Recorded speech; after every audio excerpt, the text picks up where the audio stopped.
Hey guys, and welcome back to the channel. I'm Nick, and this is MSFS Flight Plans. I have got a little interim flight set up for us because I have got some breaking news about my flight training, and it is not the good kind. So in order to tell you guys that, I didn't want to record a video of myself just talking at the screen and crying. So I figured I would do the next best thing and take a beautiful Appalachia flight. I always feel a little bit better when I'm flying around the Appalachian mountain chain, which is precisely what we're going to do. Once we get in the air, I'll tell you what's going on with all that, but I've got to show you. I found a bunch of add-on airports kind of close to Asheville. I'll show you exactly where they are in a minute on a little NavMap, but look at this place. Talk about beautiful scenery. They got the little jet wash thing there, even though I don't think any jets are taking off from here. You don't want anything blowing away the trees and sidewalk back there. Look at this. It looks so nice. They got the balls and the power lines up there. Neat little airport. All these are freeware, by the way, too. And we're going to take the 140, which I'm not sure we have ever taken on our channel, which is pretty cool. It's not set up for 2024 yet, but I wasn't having any problems with it. It doesn't have chocks or anything like that, but who cares? And it kind of looks like it's sitting a little bit funny there, but that might be because of the add-on. You could tell we are definitely on a slope. I don't think this thing has parking brakes, so I'm going to have to definitely step on the brakes when we start it up. But let me show you where we are real quick, because this is a cool flight.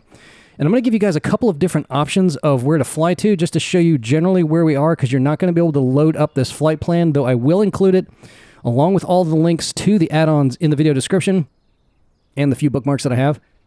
So if you just load in the world map, you will not see any of, you might see one of the airports that's already in here, but you'll have to put the add-ons in. And then if you want to bring them into little NavMap, if you're using it, if you don't know how to do that, once you load them into your community folder, you will see them in the sim. Just go over here to Scenery Library up here at the top, and then load Scenery Library, and then click through the prompts. It'll probably take about 5 to 10 minutes, depending on how many add-ons you have in there to load up. And then it'll bring these all into a little NavMap for you. So the one we're leaving from is Patten Field, which is a fictitious field. And the developer said that he had, I think, dedicated it to his dad maybe or grandfather. Really cool. I can't remove it because we're sitting at it.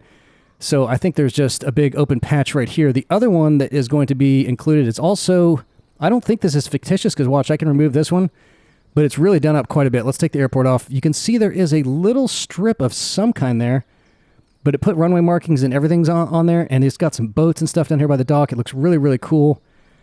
The other one is over here, Jackson County, and I think this is a real airport, which you might be able to select in the sim even if you don't have it, so that'll be included in there even though we're not going to fly to it. And the place that we're going to is called MAXP. And even when you load that into the sim, all you will see is the tiniest little dot up here on the world map. It is really, really hard to see it. So for a little nav map, I just put a marker right where it's going to be. And you can see in real life, there is no strip up there. I'll tell you about it once we get up there and why there's a strip up there now. But to get this into the sim, you won't be able to load this flight plan because even in little nav map, there will not be an airport here, even though it will show it in the world map. So you can't save it as a PLN file, which means you can't load it into the sim. So you just load it up like this into a little nav map. That'll at least get you there, but you can select it in the sim. It is a tiny little dot. It won't be the crosshair thing. And the whole trip is going to be, let's see how far that is, only 18 miles, but we're going to be going really, really slow here. So we'll come up, and the way we're going to fly this, obviously we can't take off this way, at least not in this thing, because we got a mountain right here, and we'll never be able to climb over it. And we really couldn't, on my test flight, I couldn't even fly over this mountain, so we're going to just cruise all the way around the mountain until we can pick up some altitude, and then we'll start heading up to the north. And then just kind of cruise along this road. If you want a VFR flight, you will be able to see this road, but you're going to lose track of everything once you get over here, so you will want something that you can look at by GPS, probably, to get up there. Because even when you're over here, you're going to get lost in these mountains and not be able to find it. But once you get close to the spot we're going to land, you'll see it because it's a big open area. So that's what it looks like. Let's go ahead and hop in. And there are a couple of neat little landmarks along the way, which I'll tell you about while we're cruising along, amidst my other updates of information about my flight school. So we'll shift seat, because I don't even think you can click on the door handle on this thing. I love this plane. It is just so cool. This was going to be, I was going to get, like, in my dream, when I look at Trade a Plane and places like that online, I look at 140s, 170s. These old tail draggers, even though I've never flown in a tail dragger and certainly never flown a tail dragger, they're just really cool planes. Okay, so let's get this thing set up. I think the fuel is good to go.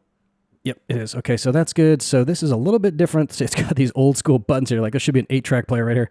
Shoot, this thing is before even 8 tracks. It'd have to be like a record player. Maybe put it up here on the top. So there's the master, and then we need to give it just a little bit. You can see our altitude is at 2,600. Let's make sure that's right. Yeah, it is. So I'm just going to go ahead and pull back the mix just a little bit because we're already pretty close to 3,000. Go ahead and turn the mags on, but there's not a starter here. You got to pull the starter, which is over here, and make sure you step on the brakes. So let's do that. get all of our avionics and our lights on. And I'm going to switch this over to a GPS, which if you have this plane, or if you don't know anything about getting it, you just click on that handle.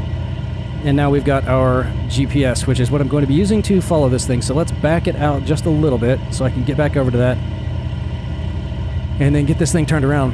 And for a tail dragger, this one is nice and easy, maintains its center line pretty well on the runway. And I think coming in, because this is a really, really short field, we're probably going to have to try to hit a 3-point landing. There you go. There you go. We'll see once we get up there. So I haven't actually landed on the field yet. I just did a flyover last time. Just getting our center line here. And let's make sure our transponder is at least on. Although in this type of plane, you could probably get away without flying it, because I probably wouldn't be flying into any Class Charlies or Bravos in this thing. Alright, it's on altitude reporting mode. Okay, let me get my one more thing to set up over here on my left-hand screen. Let me just shrink this down a little bit so I've got a little NavMap and just a couple of notes that I wrote down over here, which when I push this, you might actually see them for a split second. Nope, they're still on my other screen. Alright, bear with me for just a second. And bring that over here. Okay, we're ready to go. Let's do this.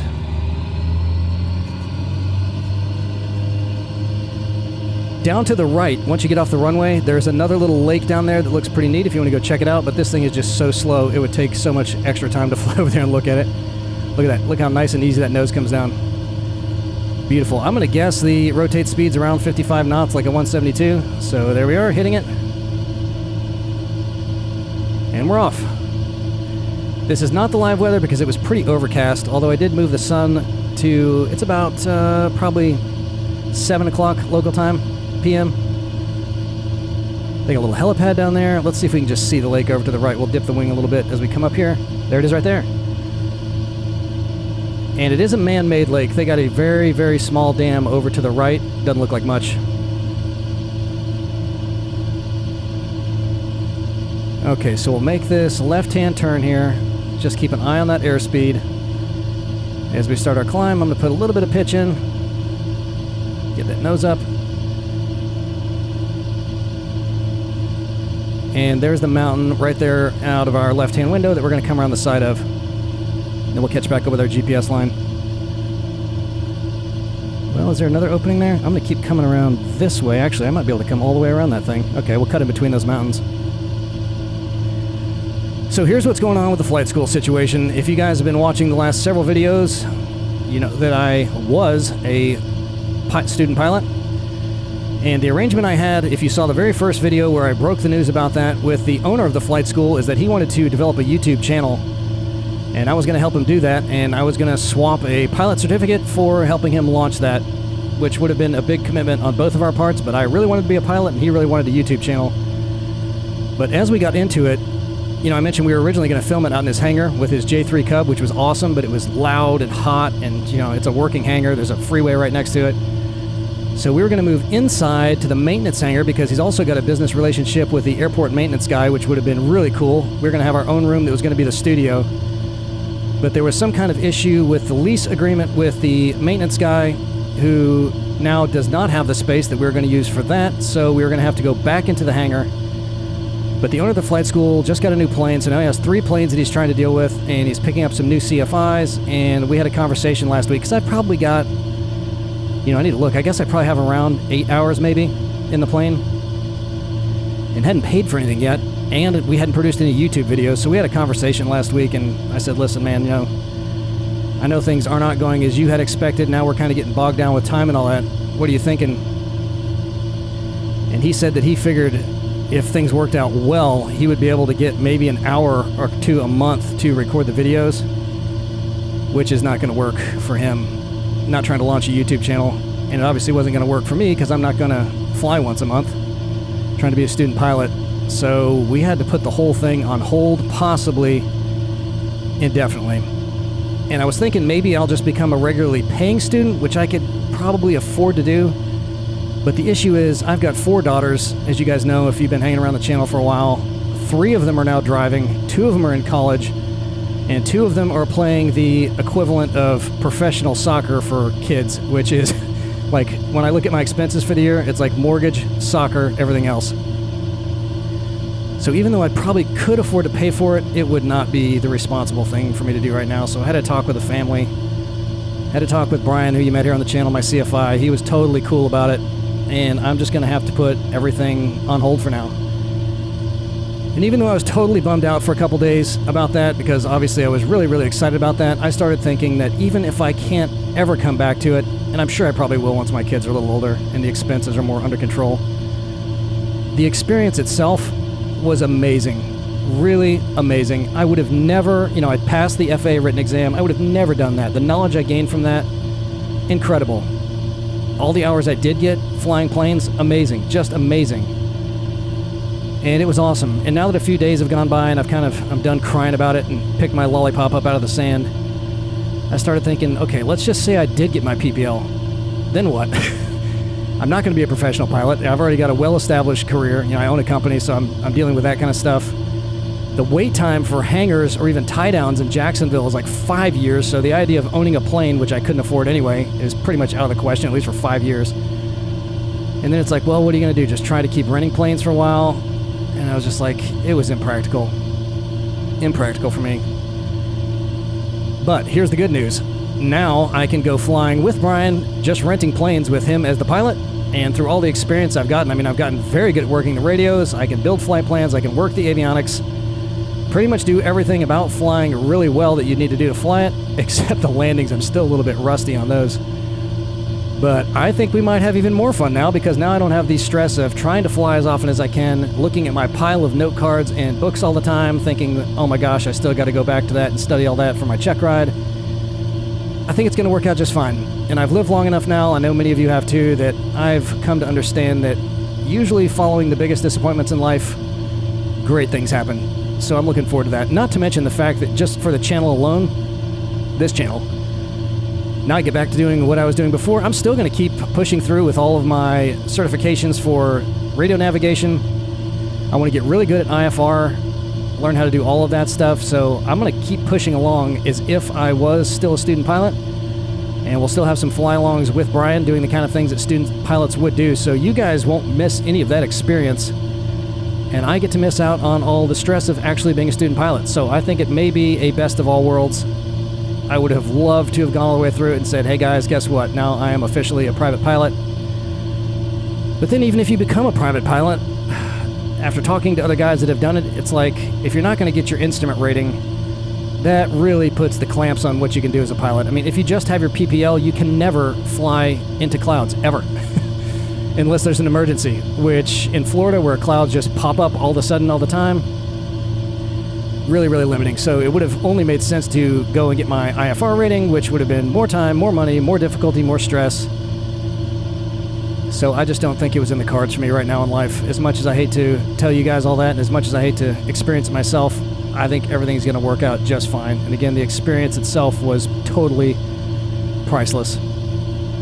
But now that we will be taking some flights without having to worry about me getting instructions while we're doing it, I'm still going to try to get some GoPro footage, get some in-cockpit recording, and I'll just post it right on this channel, maybe on our community page, so we can get some shots of me actually flying around, which will be a lot of fun.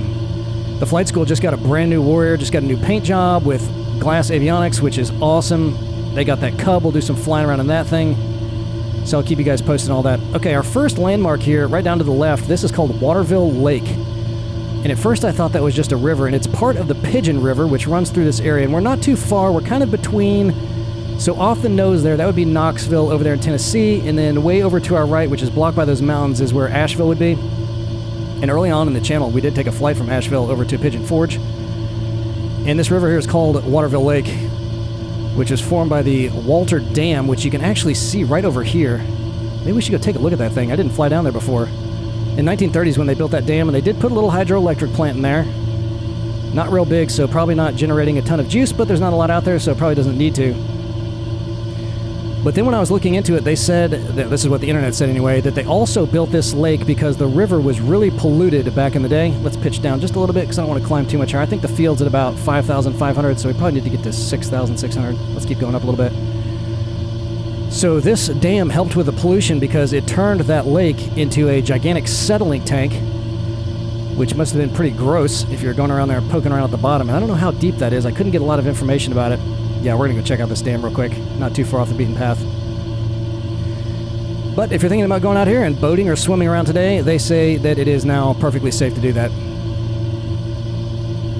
This could look pretty cool. Look how great this scenery looks. Man, guys.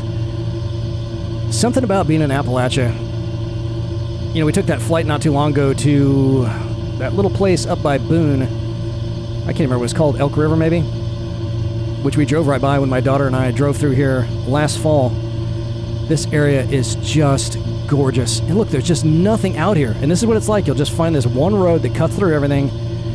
Every now and then you'll hit a little town that's just kind of been lost to time. It is just so gorgeous. And boy, from the air it looks even better. Come on, dam, please look good. This wasn't a POI or anything, so I don't think it got any touch-up work. And it looks good from here, but the secret is, how does the dam itself actually look? Let's get rid of that pointer. Looks like there's a little water spilling over the top, doesn't it? Oh, if we actually got a spillway. Of course, it's not going to be animated. Clifford has not done his work out here, but we'll see how it looks. I'm going to actually circle all the way over. Yeah, there is some water spilling over that. Let's turn this way, and then I'm going to bank over to the left. Now we can pitch down some. Okay, it looks like it's black, but that's probably because I bet it's in a shadow most of the time, because look how it's tucked down there. Look at that water coming over the edge. That looks really cool. The dam itself is concrete, I'm pretty sure, but it's probably coming out black. It almost looks like it's animated, doesn't it? Look at that. Wow. Yeah, it's just down there in the shadow. Heck, it might not be black. It's just actually in a shadow here in the sim. That looks great. Okay, well, we got to do a 180 here and catch back up with our little line. So just a heads up, if you're wanting to follow along with the Route 66 tour, we will be going from Bloomington/Normal, two towns right next to each other, down to Springfield, which is the capital, on our next flight. And I'm almost done with that, so I would think within the next couple days that'll be up too, which is another side benefit of not having the flight lessons. I can start banging out my videos here on this channel at our former pace. Alright, so here's how you're going to spot this field, which is called Max Patch. It is this real light spot right up here, so that's what we're going to head for. What we're going to do is fly over it so I can get a good look at the field again, see if they have a windsock down there, which I think they did, and just check out the wind situation. And then we'll come on in from this direction, unless the wind's really bad, then we'll come back around and come in from this direction. And I know that sounds like a really weird name for a field, and it's got a pretty interesting history. It's actually the name of the mountaintop there. It's what they call a bald mountain, because you can see there's nothing on top of it there. And though there's not an airstrip out here today, there used to be one back before the turn of this century, so back sometime in the mid-1900s. They did have a little strip out there for a while. I don't think it was ever paved, though. But the main thing it's known for today is a landmark along the Appalachian Trail. But at various times, there was also a bunch of pasture land and a little inn. I think they had some hostels out there for a while for the trail. And there was even plans to turn it into a ski resort before the U.S. Forest Service bought it in 1982. So they're not building anything out there now. And it wasn't mentioned on the Wikipedia page, but I was like, that is a weird name for a place. It's MAX Patch. And I was like, why would they call it Max Patch? And there's an interesting story behind that as well. The patch part of it is because it used to be a pasture, and it was cleared out by man. That's not naturally open like that, so it was for sheep or cattle or something way back in the day. And the Max is a derivation of MACS or MACKS, and according to the local lore, it might have originally been owned by a McMahon family.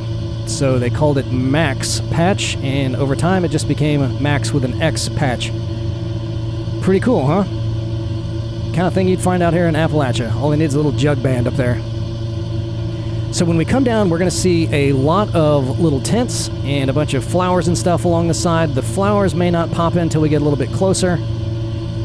We'll see. And I also included the links to a couple of asset packs that you'll need for the airports, depending on which ones you load in. And just a heads up, one of them is the Emerald Objects Library. If you don't keep that loaded in all the time, it is a big file. Really big files. But I think that's going to put the tents and all that stuff down there. So just a heads up with that. Boy, we're just barely chugging along, aren't we? And I got the throttle wide open here. Let me try backing up the mix just a little bit since we're up at 6,000 something feet here. And we need to come down some too because we're real high. So let's back it up a little bit. But boy, guys, I could fly the Appalachians all day long. So let's see. Yep, Knoxville would be out that direction somewhere. And Dollywood. Back in the day, early on the channel, the video is not still up anymore because my narration was nowhere near the very low quality it is now, so that tells you something. But we took a flight from Asheville down by Maggie Valley, over Gatlinburg, and then landed out in Pigeon Forge, which is where Dollywood is. Which, in my opinion, is the best theme park in the United States, or at least one of them. If you guys haven't been there before and you can make it out there, and you like theme parks, you got to check it out. Not only is there a very small crowd compared to Disney and Universal and all the places around here, but the prices are actually quite reasonable. Very reasonable. My wife was even like, stop talking about the prices. I couldn't stop talking about it. Like a soda was like $3.50 instead of $38. It was cool. And it just has that kind of Appalachian vibe. It was just really, really neat. So let's get a little bit closer so we can take a good look at this thing as we're coming in. And then we'll swing around to the other side and see if I can get this baby down. This field is short, but because it's not bringing any info into little NavMap, I don't know exactly how long it is, but as you're going to see in just a minute, not real big. We'll bring that nose trim up just a little bit. Okay, here's the borders of the runway. You can see it just like that. So what we'll do is come back around this way and come in from here. Let's see if we can spot that windsock. I think I've got a custom weather preset on here, so it's not going to be anything insane. And the plane's not jerking all around. So let's bring those RPMs back down to about 1,500, then we'll trim up some, see if we can get down to flap speed. My only complaint about this plane, the sound pack doesn't sound quite right. I've never been into 140, so maybe it's spot on, but it feels like it should be a little more guttural and rumbly-y than it does sound. I see a tiny little windsock, but we're going to have to come down even more, so let's do that. And I'll go ahead and put in one notch of flaps just to slow us down some.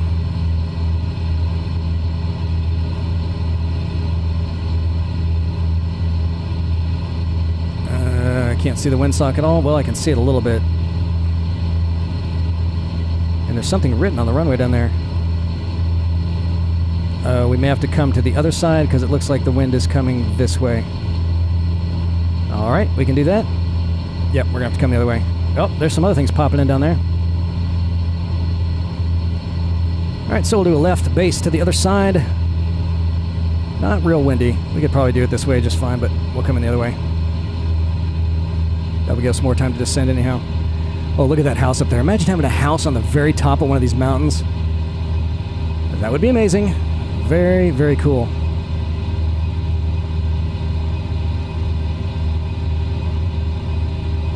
Keep on descending.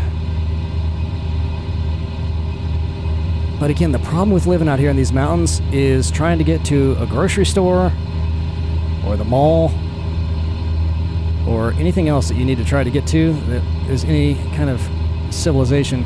Well, now the wind's coming this way. Okay. Maybe the windsock's broken. We're going to come in the other way anyhow, because it looks like it just shifted.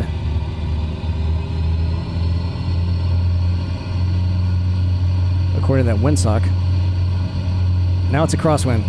Okay, whatever. Well, we're coming in this way. Wait, now it feels like the wind's shifting. The plane's bucking all over the place. How are we doing on our airspeed? We're all right. But we're coming down too much. Well, a shallow approach will be better anyway, since we're going to have to try to stop real quick, because that runway looks like it might be 1,500 feet, maybe?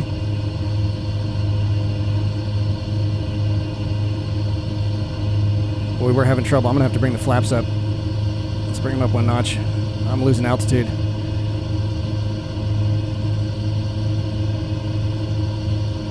There we go. Get a little climb in.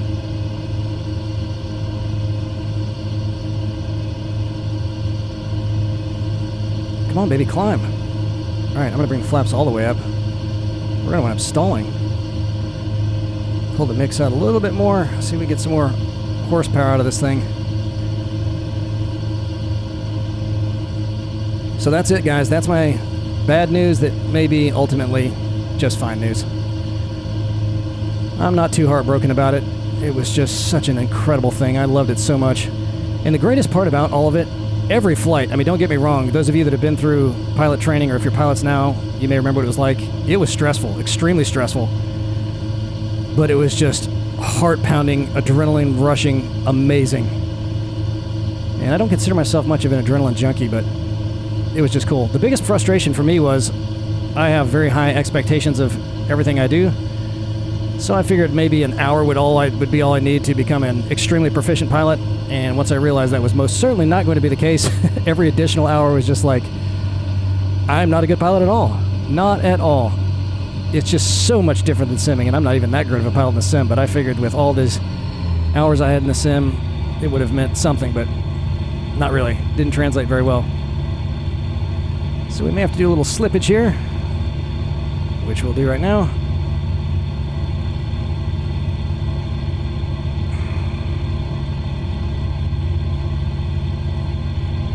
Oh boy, come on. I may have to do a go around. Let's just see what we can do.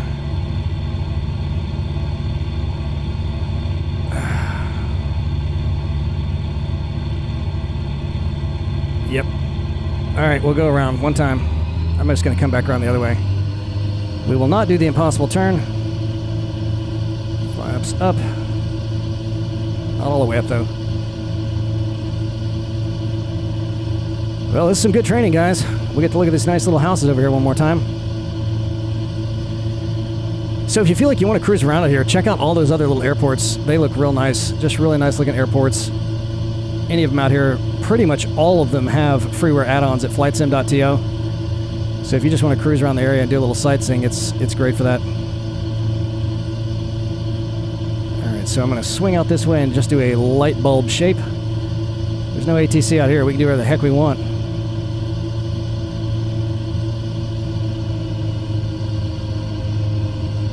Big loop around. And I didn't notice, but again, I was focusing on the runway, if all those flowers came in, but once we get her down, you will definitely see all the flowers. Okay, one notch of flaps again.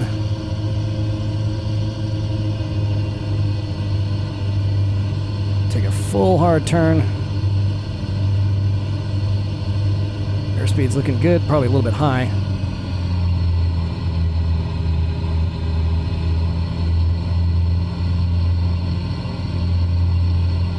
That's not it. There we go. Oh, this is good. I can actually power right up to it. This will be even better. As long as I can keep the airspeed. It looks like it kind of rides itself over the top of that crest there. So I may hit going uphill and then have to really just slam on the brakes to not fly off the other side. And full flaps. I don't know if you guys remember that double ender flight we took at all those fire lookouts. This is how we had to land a lot of them uphill so that our airspeed was just barely creeping along. And I don't see the strip at all. I think it's over on this side. Yep, there we go. Look, they got some tents and everything out there. That worked out even better than the first attempt. But I'm not on the ground yet.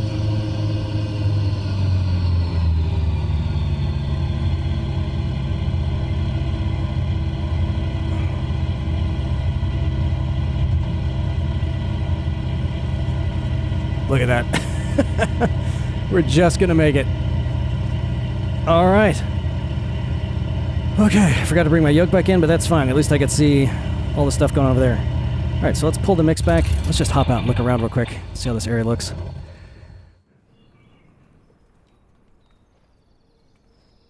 Look at that. What a cool area. Man, this is so awesome. Really neat. So the only thing that was a little bit of a bummer, and this is really me being nitpicky, but, you know, I'm a real aficionado of scenery, is that we got the pop in with the tents as we were coming in. It'd be cool if they're already there. And I'd zoomed in before the flight, too. They still popped in on the world map, because sometimes that'll prevent that. So these are all the Appalachian Trail hikers, I would guess, because I don't see any other planes out here. And I bet these tents smell absolutely awful. One of these days I'm going to hike a portion of the Appalachian Trail. I'd love to do all of it. But I'd love to be a pilot too, and we see how that worked out. So that's it, guys. That's cool. Thanks for coming along. If you want to take this flight just like this, it will be included, but remember, you will not be able to load it up in the sim, so just use it for reference and little NavMap, unless you want to just drive it to, complete it. Now, let me show you what I'm talking about. So if you wanted to make this work in the sim, where's my clicker? There it is. Here's how you could do it. If you want to actually load it up into something else, like your Kit Fox or something, you could bring it to, let's just say this airport over here. So make that the destination after you've already put the next leg of your flight plan over here. And then you'll be able to load it up. Just don't fly all the way over. You can just still land there. But at least if you save it like this, you'll be able to load it up in the sim. If you do it like this, because this is not a designated airport, in little NavMap, you won't be able to do it. So the dam, if you want to come down here, not that you would miss it, but just once you spot the lake, it's all the way over here at the end. See how that's in a shadow like that? I didn't look at the Bing or Google Maps. I'm using the Map Enhancement Bing map right now, so if I put the sun all the way up, you might actually be able to see that as concrete, but this is kind of what we got in the sim. It was in a shadow. Very cool, very awesome. Thank you guys for all of your support and encouragement as I was going through the pilot training. Maybe in a couple years, we'll get right back into it, and we'll pick up right where we left off, which would be cool. But we're just going to take it as it comes. Can't wait to see you all again in the skies. Later.